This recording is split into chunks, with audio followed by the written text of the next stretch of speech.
আচ্ছা, একটা ছোট একটা বিষয় আপনাদের সাথে শেয়ার করি। সেটা হচ্ছে গা গতকালকে রাতে এই যে আমার দেখাতে পারতেছি না ভালো করে।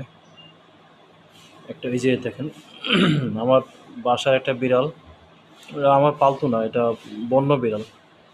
তো একটু ধরে একটু আদর করতে গেছি, বাট সে সুন্দর করে আমার আদর করে দিছে। এমনভাবে কামড় দিছে যে একদম পুরা রক্ত বের হয়ে গেছে।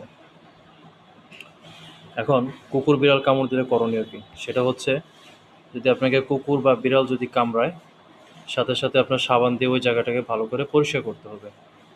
তারপর হচ্ছে সদর হাসপাতালে আপনার এটার ভ্যাকসিন পাওয়া যায়, র্যাবিক্স ভ্যাকসিন এটা পাওয়া যায়। যদি হসপিটালে যদি অ্যাভেলেবেল থাকে তাহলে তো হলোই, আর নাহলে আপনার বাইরের দোকান থেকে কিনে নিতে হবে। সাথে একটা সিরিঞ্জ নিতে হবে এবং হচ্ছে সিরিয়াল নিয়ে তারপরে হচ্ছে আপনার হসপিটালকে ভ্যাকসিনটা দিতে হবে। ৩টা ভ্যাকসিন দেওয়া লাগে ৩ ডেটে। যেমন আজকে যেটা দিছি এটার ৩ দিন পর একটা, আবার ৩ দিন পর একটা। দ্যাট মিনস আজকে ২৮ তারিখ এবং ১ তারিখ।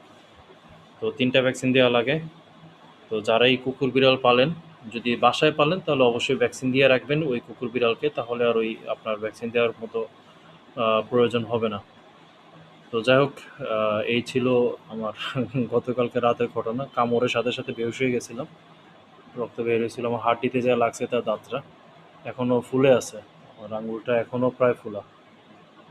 সবাই বন্য কুকুর বা বন্য বিড়াল থেকে একটু সাবধান থাকবেন, কারণ আর কোনো বন্য বিড়ালকে আর মানে বন্য কুকুরকে আর এভাবে মায়া দেখাতে যাব না আর।